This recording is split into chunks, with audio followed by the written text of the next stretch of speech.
मंत्री अतुल सावेंच्या गाडीवर दगडफेक करण्यात आली। अतुल सावे कार्यालयात असतानाची ही घटना छत्रपती संभाजीनगरमधील कार्यालयासमोरील ही घटना समोर येते। दगडफेक करणारा पोलिसांच्या ताब्यात आहे। दगडफेक करणारा तरुण मनोरुग्ण असल्याची माहिती समोर येत आहे।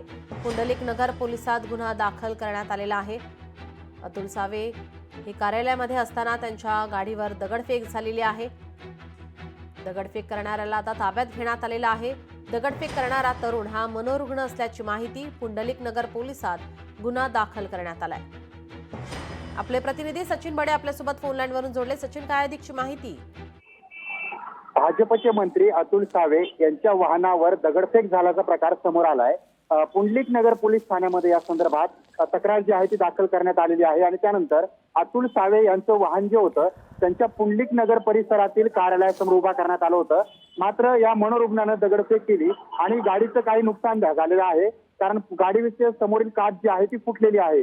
मात्र हा मनोरुग्ण असून यांनी याच्या आजारातून किंवा या व्याधीतून तरी ती दगडफेक केलेली आहे। त्यामुळे पोलिसांमध्ये तक्रार दाखल करण्यात येत आहे आणि ज्यांनी ही दगडफेक केली त्याला पोलिसांनी ताब्यात घेतलेलं आहे आणि गाडी सुद्धा पोलीस ठाण्यासमोर आणलेली आहे। नीलम जी, धन्यवाद सचिन, आपण दिलेल्या सविस्तर माहितीसाठी। लोकशाही मराठी ऐका, पहा, जागरूक रहा।